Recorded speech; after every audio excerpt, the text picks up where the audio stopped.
Hello and welcome dear students to Mathsville channel. I am Yamkesh Srivastava. You are watching a part of Basic to Higher Maths. बच्चों last part में हम लोगों ने उत्तीर्णांकों पर based कुछ problems को देखा था। हमने देखा कि जब दो बच्चे किसी एग्ज़ाम को पास करते हैं तो उनके उत्तीर्णांकों को आपस में बराबर कर दिया जाता है, आपस में इक्वेट कर दिया जाता है और सॉल्व करने पर हमें आंसर मिल जाता है। इस पार्ट में हमें कुछ और प्रॉब्लम्स को देखना है, लेकिन उसको स्टार्ट करने से पहले लास्ट पार्ट में दिए गए दो होमवर्क क्वेश्चंस को पहले हम सॉल्व करते हैं और उसके बाद फिर अपने मेन टॉपिक पर आते हैं। तो आइए देखते हैं पहले होमवर्क डिस्कशन। होमवर्क डिस्कशन में हम पहला क्वेश्चन देखते हैं। कह रहा है कि एक उम्मीदवार को कुल अंकों का 30% प्राप्त करना है। उसने अंकों का 25% प्राप्त किया तथा 40 अंकों से अनुत्तीर्ण हो गया। अधिकतम अंक है।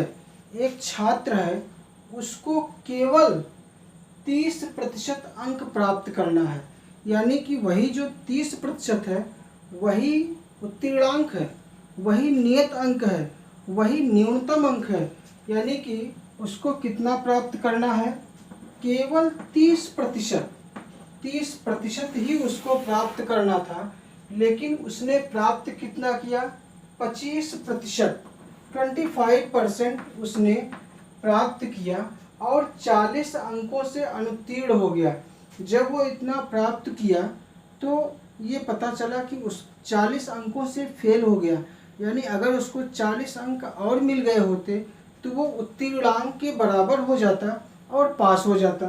तो 40 अंक हमने इसको और दे दिया। 40 अंक देने के बाद अब क्या हुआ कि वो पास हो गया। यानी कि पहले उत्तीर्णांक कितना था और अब भी तो उत्तीर्णांक उतना ही रहेगा। इन्होंने कहा कि उत्तीर्णांक 30% है, यानी उसको पास होने के लिए केवल 30% ही चाहिए था, न उससे कम न उससे ज़्यादा। तो 30% उसका उत्तीर्णांक हो गया। अब वो उसी छात्र के बारे में बता रहे हैं कि 25% तो मिला, लेकिन वो 40 अंकों से फेल हो गया। तो 40 अंक हमने उसको और दे दिया तो वो पास हो गया। तो अब ये दोनों आपस में बराबर हो गए। जब ये बराबर हो गए तो यहाँ पर इक्वल टू का निशान लग गया। परसेंटेज को एक तरफ कर देते हैं, नंबर को एक तरफ करके सॉल्व कर देते हैं। तो ये हो जाएगा 30% माइनस 25% इक्वल टू 40। तो ये हो जाएगा 5% इक्वल टू 40। ये जो 5% होता है, हमने आपको बताया कि पूर्णांक का होता है। तो पूर्णांक का 5% माने 5/100 बराबर 40। 5 1 ज़ा 5, 5 20 ज़ा। इसको उस साइड ले जाएंगे तो हमें जो पूर्णांक मिलेगा, पूर्णांक की वैल्यू हो जाएगी 800। यानी कि उसका पूर्णांक 800 हो गया। और इसमें कह रहा है कि अधिकतम अंक क्या है, तो यही इसका अधिकतम अंक होगा। यानी कि जो पूर्णांक इसका है वही अधिकतम अंक होता है, तो उसका अधिकतम अंक 800 हो जाएगा। तो इस तरीके से हमारा सी ऑप्शन करेक्ट हो जाएगा। अब आप इसको अगर लॉन्ग मेथड से सीखना चाहते हैं तो आप पीछे का पार्ट देखिए, आपको लॉन्ग मेथड एक क्वेश्चन बताया गया है, वो आपकी समझ में आ जाएगा। होमवर्क डिस्कशन का हम दूसरा क्वेश्चन देखते हैं।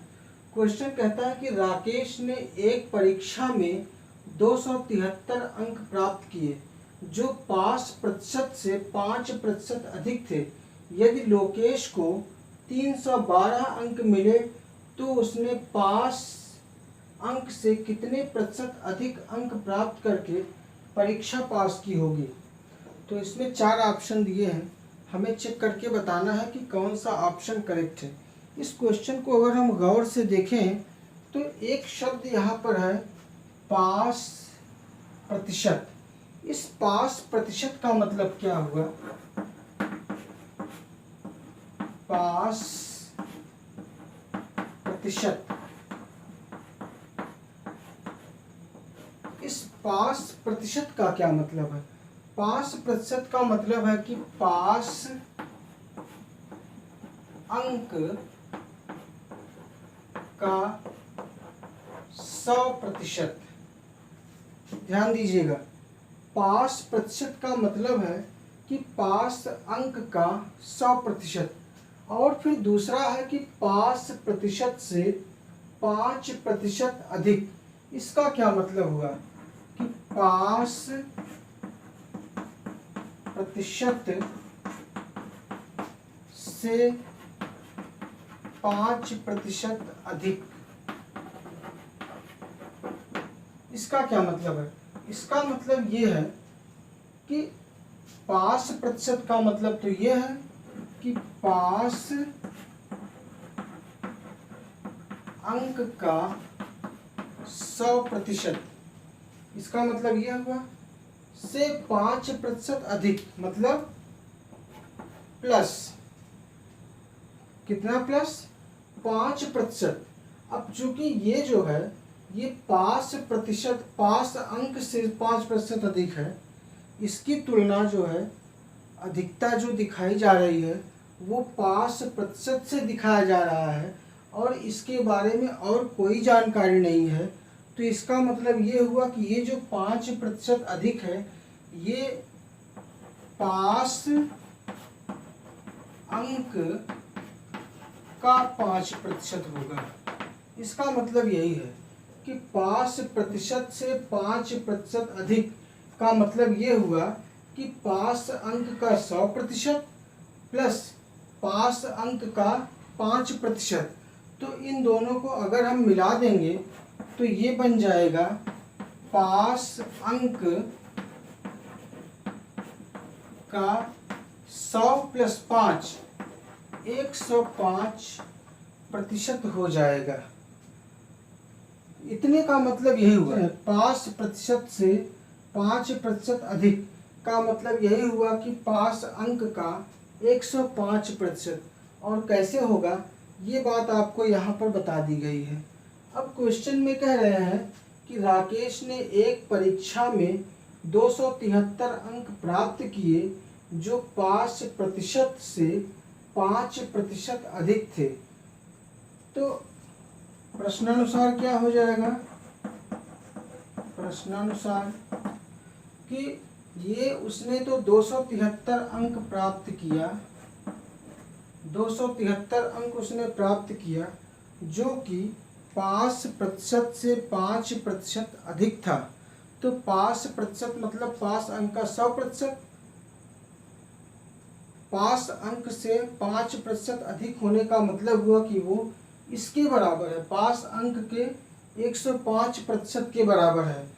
तो 273 बराबर पास अंक का 105%। इसका मतलब ये हुआ। अब इसको हम सॉल्व कर देते हैं तो ये हो जाएगा 273 इक्वल टू, पास अंक को हमने x मान लिया तो यहाँ पर हो जाएगा x का 105/100। इसको सॉल्व कर देंगे हम तो क्या होगा 273 इंटू 100 अपान 105। इसको हमने लेफ्ट साइड में ले लिया तो उधर क्या बचा x, और पास अंक को हमने x माना है, कैंसिल कर देंगे इसको। 3 3 ज़ा 9, 3 5 ज़ा 15, 3 9 ज़ा 27, 3 1 ज़ा 3, और ये हो जाएगा 7 5 ज़ा 7 1 ज़ा 7, 7 3 ज़ा 5 1 ज़ा 5, 5 20 ज़ा। तो इट्स इम्प्लाइज x की जो वैल्यू मिली 13 2 ज़ा 260, यानी जो पास अंक हुआ, पास अंक बराबर 260। पास अंक हमको 260 मिल गया। अब ये कह रहे हैं कि यदि लोकेश को 312 अंक मिले तो उसने पास अंक से कितने प्रतिशत अधिक अंक प्राप्त करके परीक्षा पास की होगी। तो लोकेश का प्राप्तांक तथा पास अंक का अंतर, लोकेश का प्राप्तांक और पास अंक का अंतर क्या होगा, ये हो जाएगा 312, चूँकि लोकेश ने 312 अंक प्राप्त किए और जो पास अंक है वो 260 है, तो -260। इस अंतर को हम डेल्टा x मान लेते हैं या डेल्टा y मान लेते हैं। इस अंतर को डेल्टा y या हम y ही मान लेते हैं। लोकेश का प्राप्तांक था, पास अंक का जो अंतर है वो हमने y मान लिया। तो y इक्वल टू कितना हो गया, 2, 11 में 6 सब्ट्रैक्ट होगा तो 5, 52 हो गया। तो अंतर जो है वो इतना हो गया। कह रहे हैं कि अंतर का प्रतिशत हमको बताना है, तो इसलिए 2 हो गया, इसलिए अंतर प्रतिशत बराबर अंतर इंटू 100 अपान पास अंक। इसी में हम वैल्यूज पुटअप कर देते हैं, तो क्या हो जाएगा, अंतर प्रतिशत इक्वल टू अंतर माने 52 इंटू 100 अपान 2 60, 0 0 कैंसिल होगा, 26 1 जा 26 2 जा, तो ये हो जाएगा 20%, यानी कि 20%। दोनों के अंकों का अंतर 20% होगा। 20% अधिक प्राप्त करके उसने परीक्षा को पास की होगी। तो इस तरीके से हमारा ए ऑप्शन करेक्ट हो जाएगा। मुख्य रूप से हमें इस शब्द का मतलब समझना है, इस सेंटेंस का मतलब कि पास प्रतिशत से 5% अधिक, इसका मतलब हम समझ लेंगे तो इस क्वेश्चन को बड़े ही आसानी से सॉल्व कर सकते हैं। अपने मुख्य टॉपिक पर आते हैं, चुनाव संबंधी प्रश्न। लेकिन इस बार चुनाव में कुछ मत अवैध हो जाएंगे।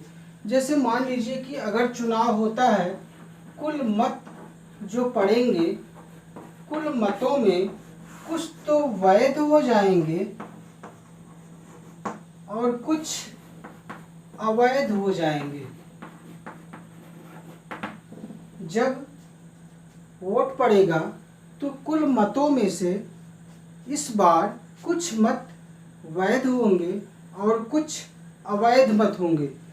तो हम क्या करेंगे कि वैध मतों को अलग कर देंगे और अवैध मतों को अलग कर देंगे।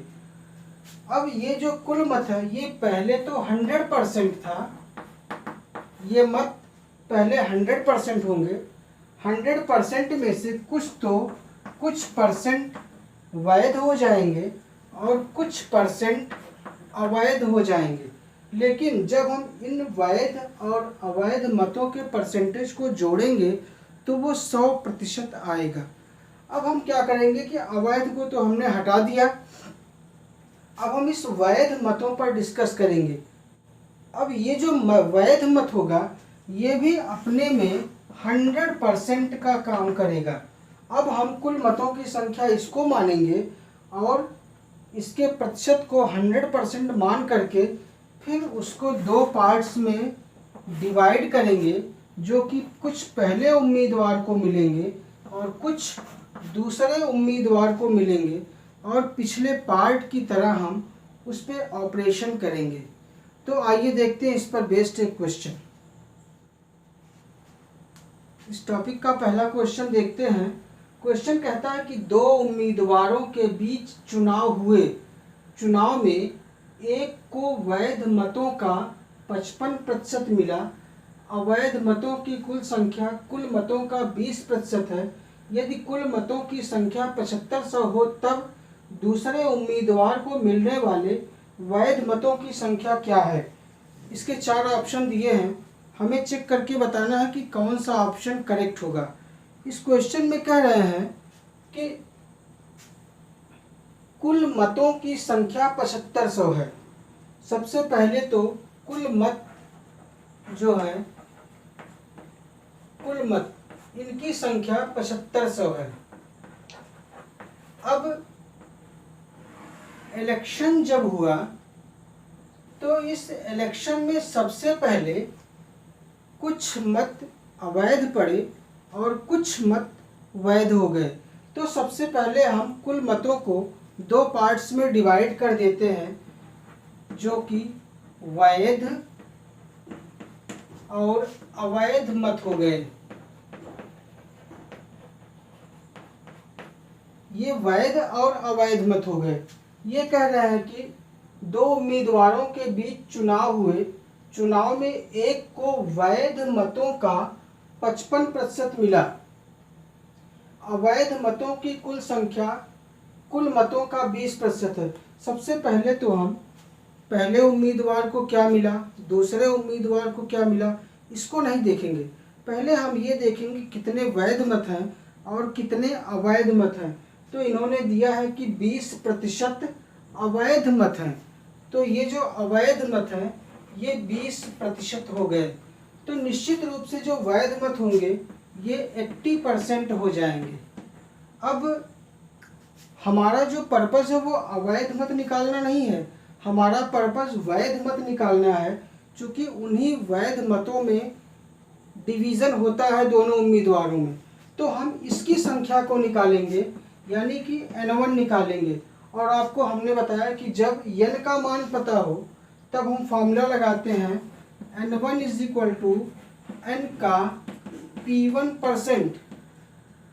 क्योंकि हमें n1 निकालना है तो n1 का फॉर्मूला हम लगा देंगे। तो n1 क्या होगा, n1 = 7500 का p1% माने 80%, 80/100। ये जो n1 है ये वैध मत है, चाहे आप यहाँ वैध मत लिखिए और चाहे n1 लिखिए। इसको हम सॉल्व कर देंगे तो ये हमें दे देगा 0, 0 और 6000। यानी कि जो वैध मत हैं, वैध मतों की संख्या 6000 हो जाती है। अब इन वैध मतों को दोनों उम्मीदवारों में डिवाइड किया जाता है। तो अब ये देखिए, ये है वैध मत और इन वैध मतों की संख्या है 6000। 6000 वैध मतों की संख्या है। इनको दो पार्ट्स में डिवाइड किया गया, यानी कि पहले उम्मीदवार को और दूसरे उम्मीदवार को कितना कितना मिला। कह रहे हैं कि एक को वैध मतों का 55% मिला। एक को मान लीजिए इसको 55% मिला, तो निश्चित रूप से इसको 100 - 55 यानी कि 45% वोट उसको मिल जाएगा। कह रहे हैं कि दूसरे उम्मीदवार को मिलने वाले वैध मतों की संख्या बताइए। दूसरे उम्मीदवार को, इसको यानी कि n2 इस बार आपको निकालना है। तो बस वही n2 = 6000 का 45%। तो n2 = 6000 का 45/100 आप कर दीजिए तो आपको मिल जाएगा 0, 0, 2700। तो इस तरह से आपका ए ऑप्शन करेक्ट हो जाएगा। तो वही है पुराना जो हम लोगों ने 4th पार्ट में पढ़ा है, वही चीज़ है। बस इसमें कुछ मत अवैध हो जाते हैं तो एक स्टेप बढ़ जाता है, यानी कि वही डिवीज़न 2 बार होता है। हम लोग ऐसे क्वेश्चन पर डिस्कस कर रहे हैं कि उसमें वोटिंग होती है, वोटिंग में कुछ मत वैध हो जाते हैं और बाकी जो अवैध हो जाते हैं। तो अवैध मतों को तो हटा दिया जाता है, वैध मतों को 2 उम्मीदवारों में बांट दिया जाता है। ऐसे क्वेश्चन पर हम डिस्कस कर रहे हैं। इस टाइप का एक क्वेश्चन और देखते हैं कि 2 उम्मीदवारों के मध्य होने वाले किसी चुनाव में पहले उम्मीदवार को कुल वैध मतों का, ध्यान दीजिएगा इस बात पे कि जो उसको वोट मिल रहा है वो वैध मतों का मिल रहा है, कुल मतों का नहीं, कि 80% मत मिले। यदि कुल 1,80,000 मतों में 10% मत अवैध घोषित हो गए तो दूसरे उम्मीदवार के पक्ष में कितने वैध मत पड़ेंगे। आप चाहें तो इतने का 10% निकाल दें, अवैध मत हो जाएंगे, और फिर उसको इसमें से माइनस कर देंगे तो आपको वैध मत मिल जाएंगे। ऐसे भी आप कर सकते हैं, या आप ये कर सकते हैं कि जैसे कुल मत आपके 1,80,000 हैं और इसको 2 भागों में बांटा गया। हम तो सिर्फ आपको सिस्टम से बता रहे हैं कि वो सिस्टम आपकी समझ में आ जाए। तो ये वैध मत हो गए और ये अवैध मत हो गए। इसको दो भागों में बांटा गया। अवैध मत 10% है, ये 10% हो गया, तो ये कितना होगा 90% हो जाएगा। अब आपको इसकी संख्या निकालनी, यानी कि n1 आपको निकालना है, तो n1 का फॉर्मूला लगा दीजिए। n1 इक्वल टू n का p1%, ये p1 है, ये n है, यानी कि इक्वल टू ये n1 का मतलब वैध मत is equal to 1800040 into p1 माने 90%, 90/100, दोनों जीरो कैंसिल हो जाएंगे और ये इसकी वैल्यू आ जाएगी 162,000। ये कुल वैध मतों की संख्या हो गई। अब ये जो वैध मत हैं 162,000, इसको भी दो भागों में बांटा गया और ये मिला पहले उम्मीदवार को और ये मिला दूसरे उम्मीदवार को। कह रहा है कि एक उम्मीदवार को वैध मतों का 80% मिलता है, इसको मान लीजिए 80% मिला, तो इसको कितना मिलेगा 20% मिल जाएगा। अब ये कह रहे हैं दूसरे उम्मीदवार के पक्ष में कितने वैध मत पड़ेंगे, यानी ये आपको निकालना है n2। इस बार इसको निकालना है, तो n2 की वैल्यू क्या हो जाएगी, n2 इज इक्वल टू इतने का 162,000 का 20/100, दोनों जीरो कैंसिल हो जाएंगे और मल्टीप्लाई कर देंगे तो 32400, यानी कि सी ऑप्शन करेक्ट हो जाएगा। इस तरीके से बड़े आसानी से हम निकाल सकते हैं।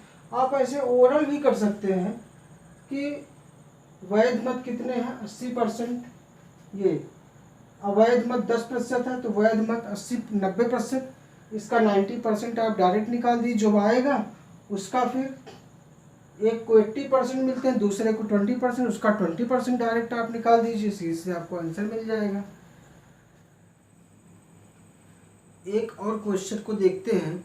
इस क्वेश्चन को सॉल्व करने की पहले हम नॉर्मल विधि देखेंगे और उसके बाद फिर देखेंगे इस क्वेश्चन को बहुत जल्दी से आधे मिनट में कैसे हम सॉल्व कर लेते हैं, यानी कि इस क्वेश्चन को सॉल्व करने की ट्रिक। तो पहले हम इसकी नॉर्मल विधि देखते हैं। क्वेश्चन कहता है कि दो प्रत्याशियों के बीच हुए एक चुनाव में 75% मतदाताओं ने अपने मत डाले, जिनमें से 2% मत अवैध घोषित कर दिए गए। एक प्रत्याशी ने 9261 मत प्राप्त किए, जो वैध मतों के 75% थे। इस चुनाव में पंजीकृत मतदाताओं की कुल संख्या थी। 4 ऑप्शन हमको दिया गया है।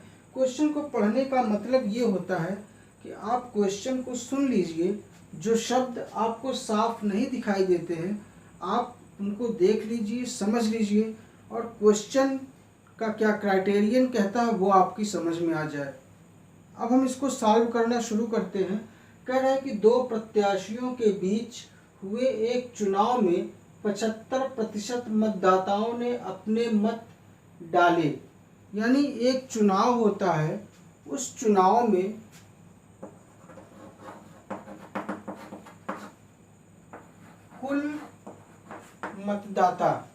कुल मतदाता हम चाहे ए मान लें, चाहे बी मान लें, चाहे एक्स मान लें, हमने कुल मतदाताओं को n मान लिया। लास्ट में इन्होंने पूछा भी है कि चुनाव में पंजीकृत मतदाताओं की कुल संख्या थी, यानी कि पंजीकृत का मतलब ये हुआ कि कुल मतदाता जो वोट देते हैं और जो वोट नहीं देते हैं सभी, तो वही होते हैं पंजीकृत। कुल पंजीकृत मतदाता n हमने मान लिया। अब इन पंजीकृत मतदाताओं को दो भागों में बांट दिया गया है। कुछ तो वोट देते हैं और कुछ वोट नहीं देते हैं, इसलिए हम उस मेथड का इस्तेमाल करते हैं। जबकि दो भागों में बांट दिया गया था, ये कह रहे हैं कि 75% मतदाताओं ने अपने मत डाले। कुछ तो हैं मत डालने वाले यानी वोट देने वाले, और कुछ हैं मत न डालने वाले यानी वोट न डालने वाले। ये है, जिसमें से 75% लोगों ने वोट डाल दिया, तो इसका मतलब हुआ कि 25% लोगों ने वोट नहीं डाला। अब हमें डिस्कस इस पे नहीं करना है, हमें डिस्कस इस पे करना है, तो इसलिए हम इसकी संख्या को निकालेंगे। अगर हम इसकी संख्या को यहाँ पर n1 मान लेते हैं, तो इस n1 की वैल्यू क्या होगी आपको पता होगा कि n का 75%, यानी कि मत डालने वालों की संख्या इक्वल टू n का 75%। तो n का 75% क्या हो जाएगा, n का 75/100, तो 25 3 जा 25 4 जा, ये हो जाएगा 3n/4। कुल वोट देने वालों की जो संख्या है वो 3n/4 है। जो कुल पंजीकृत मतदाता है, हमने उनकी संख्या को n मान लिया। अब इस n में से इतने लोग वोट देते हैं और बाकी लोग वोट नहीं देते हैं। तो जो वोट नहीं देते हैं हम उनके बारे में डिस्कस नहीं करेंगे, जो वोट देते हैं हम उनके बारे में डिस्कस करेंगे। तो मत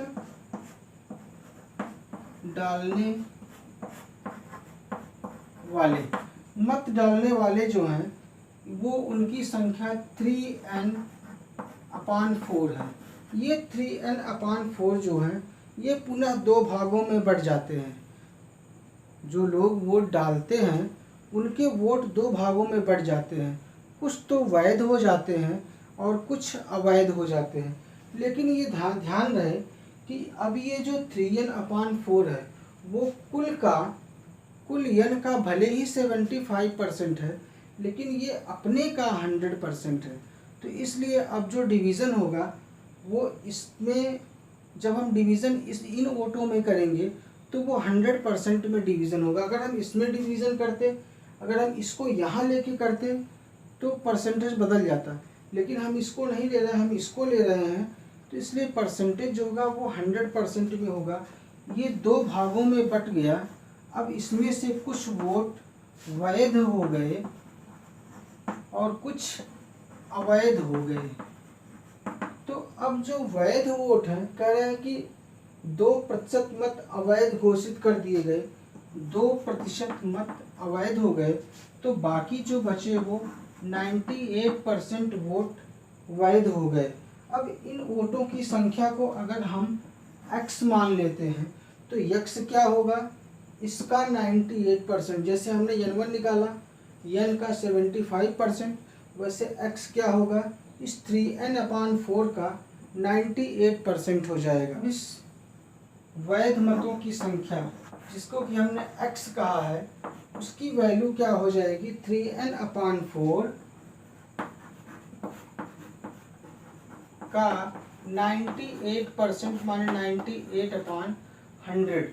इसको देखिए हम कैंसिल कर देंगे, 2 2 ज़ा 4, 2 4 ज़ा 8, 2 9 ज़ा 18, मल्टीप्लाई कर देंगे तो 3 9 ज़ा 27, 2 कैरी हुआ, 3 4 ज़ा 12 प्लस 2 14 n/200।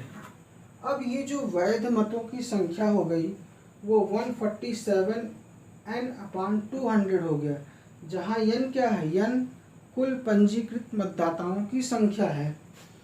अब ये वैध वोट हो गए। पहले तो कुल पंजीकृत को दो भागों में बांटा गया, कुछ लोग वोट डाले, कुछ लोग नहीं डाले। जो नहीं डाले उनको हमने छोड़ दिया, जो डाले उनके वोट दो भागों में बटे, कुछ वैध कुछ अवैध। जो अवैध हमने उनको छोड़ दिया, जो वैध हैं उनको हमने निकाल लिया। अब ये जो वैध वोट हैं उनके साथ भी क्या होता है, उसको दो प्रत्याशियों में बांटा गया है, पहला प्रत्याशी और दूसरा प्रत्याशी। तो अब हम इसको दो भागों में बांटेंगे, पहले प्रत्याशी और दूसरे प्रत्याशी में। तो वैध मत कितने हैं, 147 n/200।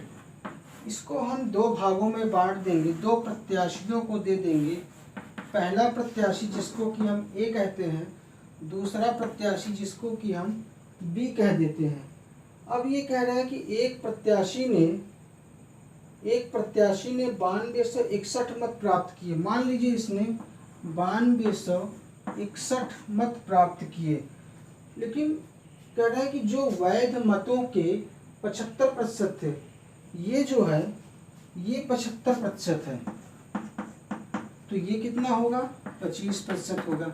ये पूरा अपने में 100% होगा। n का तो जो होगा वो होगा, लेकिन ये अपने में 100% होगा। अब ये जो है कह रहा है कि ये जो 9261 है वो इसका 75% है। तो इसी को हम कंडीशन बना देते हैं प्रश्नानुसार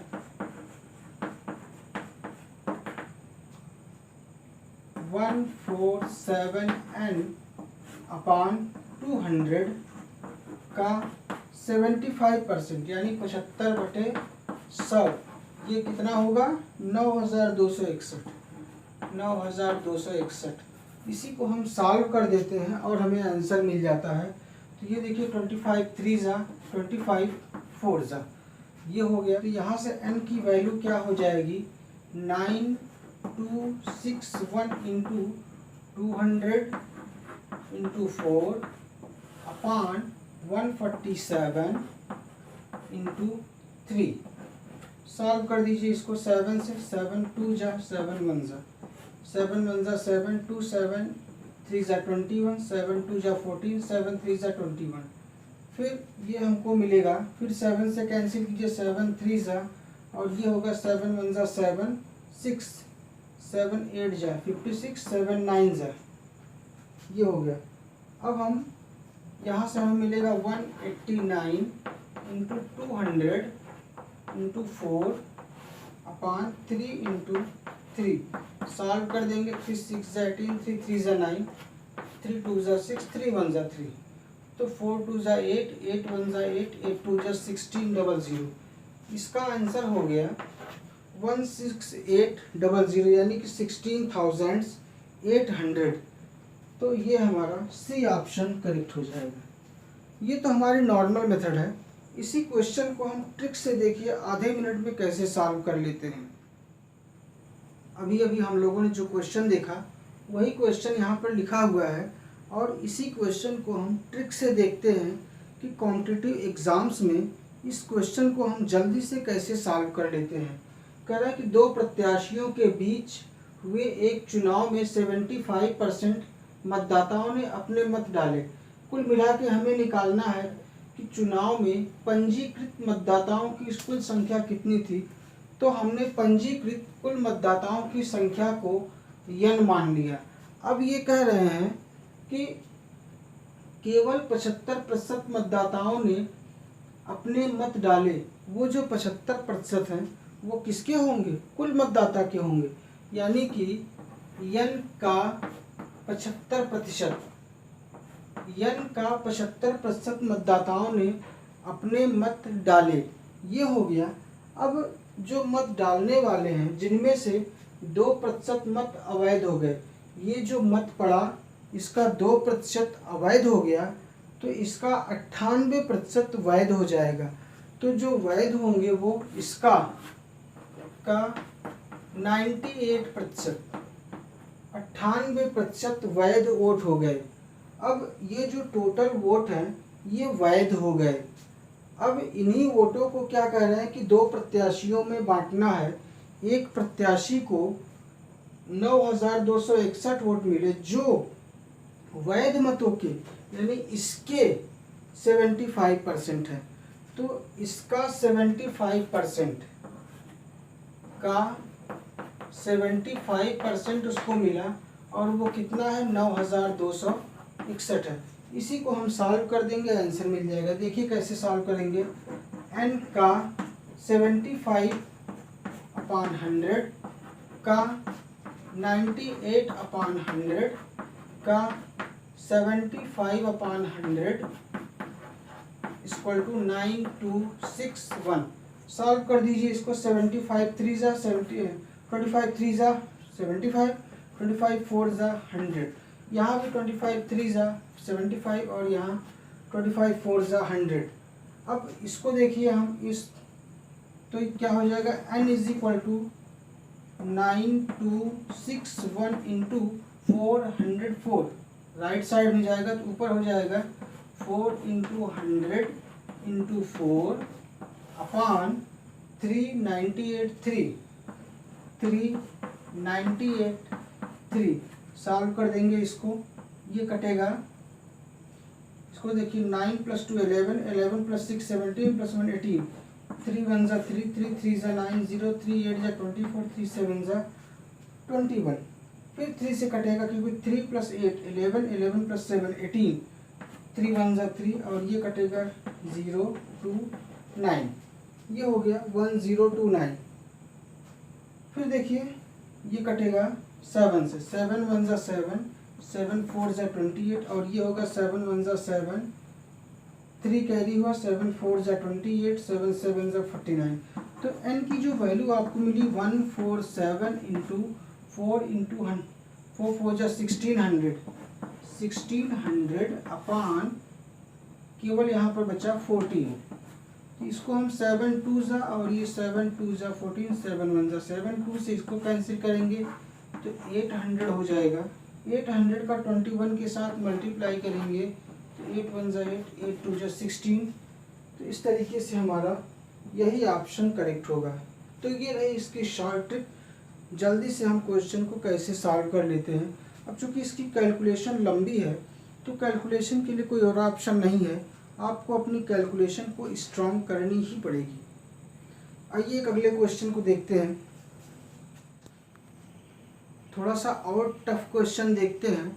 क्वेश्चन कहता है कि एक परीक्षा में ए को बी की अपेक्षा 25% अधिक अंक मिले, उसमें बी को सी की अपेक्षा 10% कम अंक मिले और सी को डी की अपेक्षा 25% अधिक अंक मिले। तदनुसार यदि डी को 500 में से 320 अंक मिले हों तो ए को कितने अंक मिले। ए को कितना अंक मिला हमें ये निकालना है। एक एग्ज़ाम में ए बी सी डी 4 परीक्षार्थी हैं और चारों को क्या क्या मिला ये इसमें बताया गया है। लेकिन ज़्यादा इम्पॉर्टेंट बात ये है कि हम इस बात को समझ लें कि ए को बी की अपेक्षा 25% अधिक अंक मिले। इसका मतलब क्या हुआ, या आप ये समझ लीजिए कि बी की अपेक्षा 25% अधिक, यहाँ तक इसको छोड़ दीजिए। बी की अपेक्षा 25% अधिक का मतलब क्या हुआ, बी की अपेक्षा 25% अधिक अंक।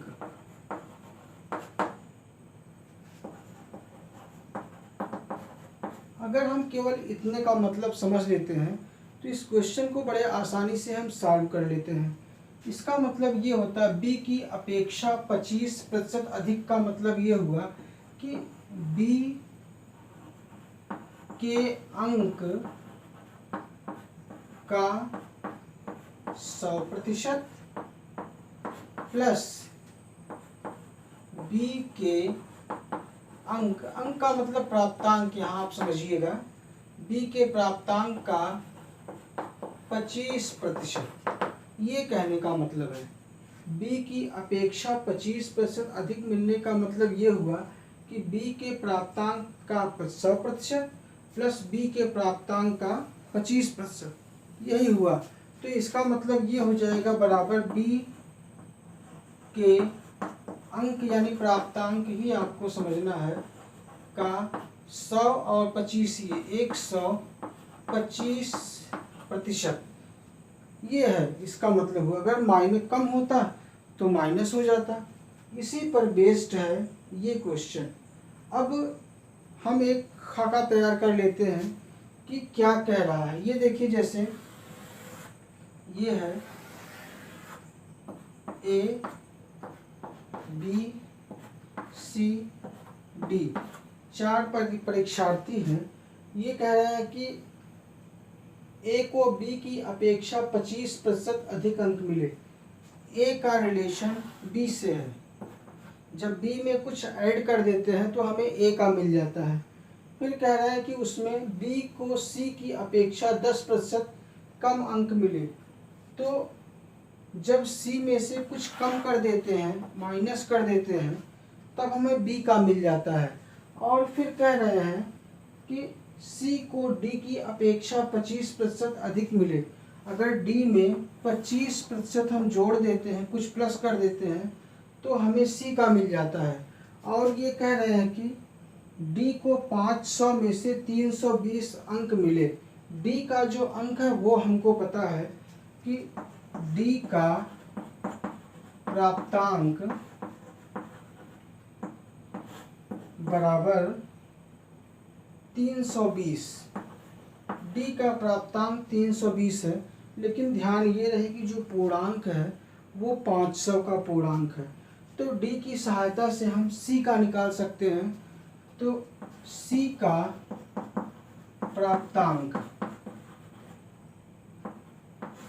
प्राप्तांक क्या कहता है कि सी को डी की अपेक्षा 25% अधिक मिले, यानी कि डी का 125। अभी हमने यहाँ आपको समझाया वही बात कि सी का प्राप्तांक बराबर डी के प्राप्तांक का 125%।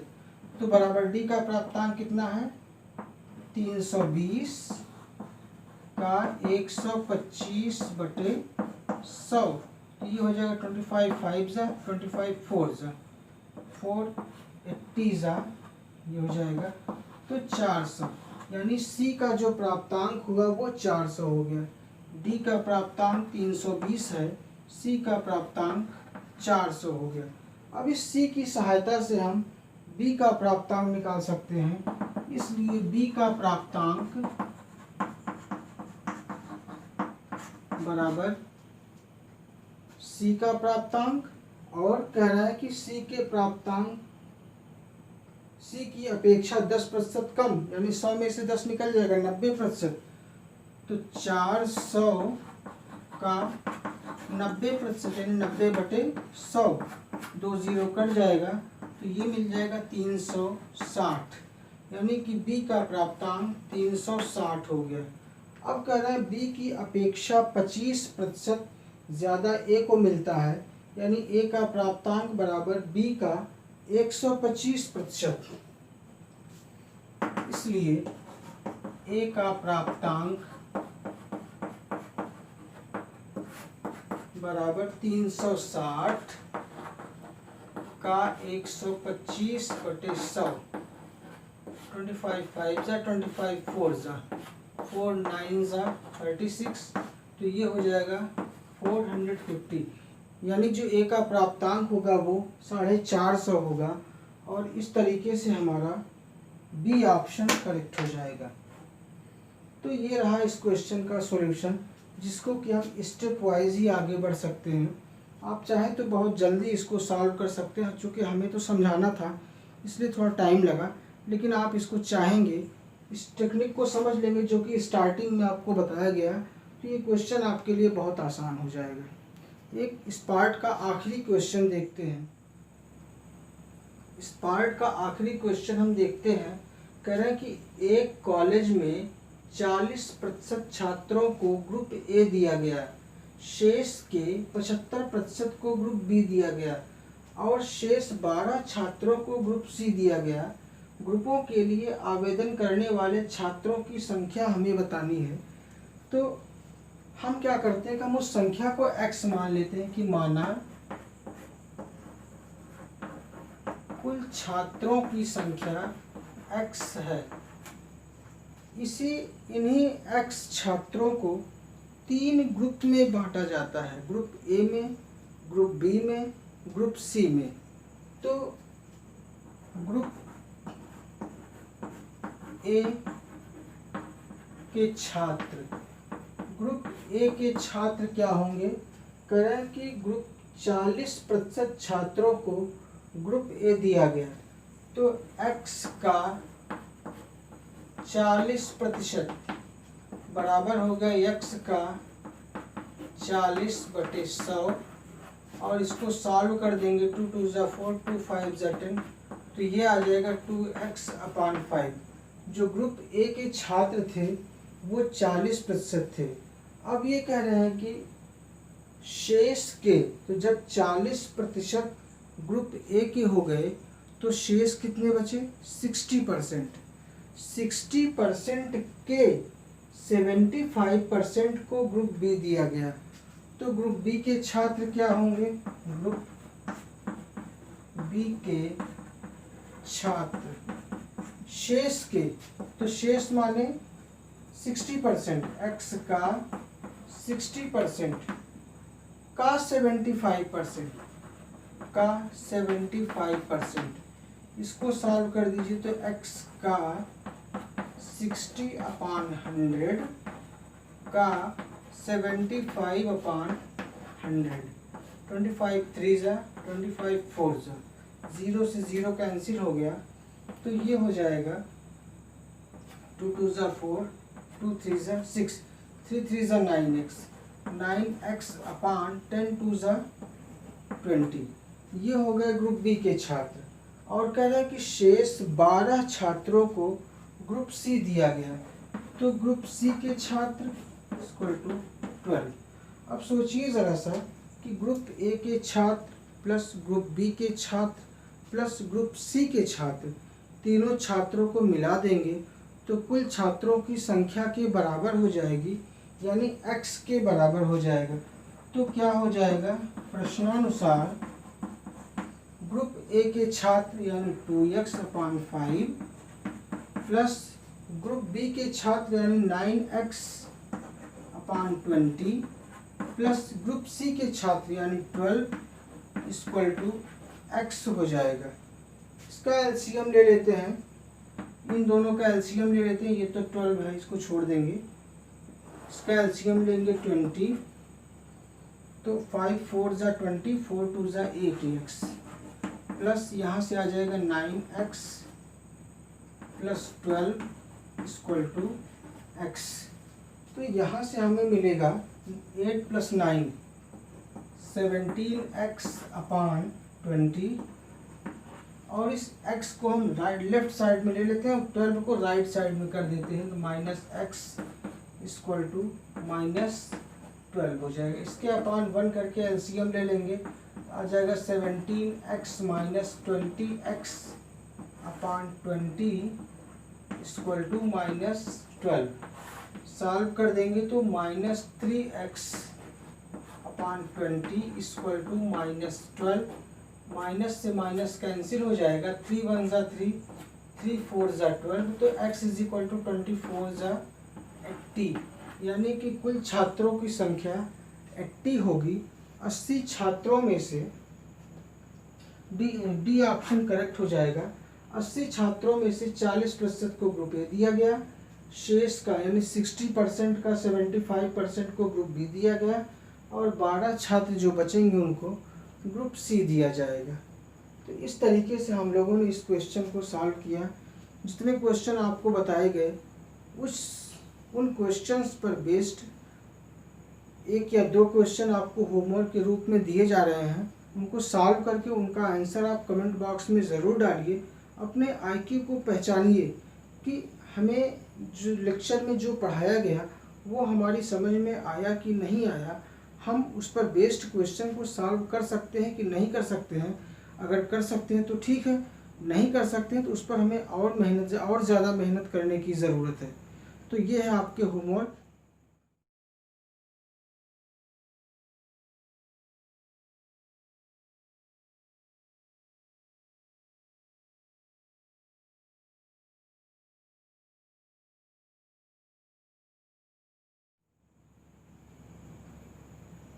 इस तरीके से हम लोगों ने इस पार्ट को ख़त्म किया। ये पार्ट अगर आपकी समझ में आता है तो आप वीडियोस को लाइक करें, अपने फ्रेंड्स में ज़्यादा से ज़्यादा शेयर करें, चैनल को सब्सक्राइब करें और बेल आइकन को ज़रूर प्रेस करें, जिससे आने वाली नई वीडियोस की अपडेट्स का नोटिफिकेशन आपको तुरंत मिले। Thanks for watching this video.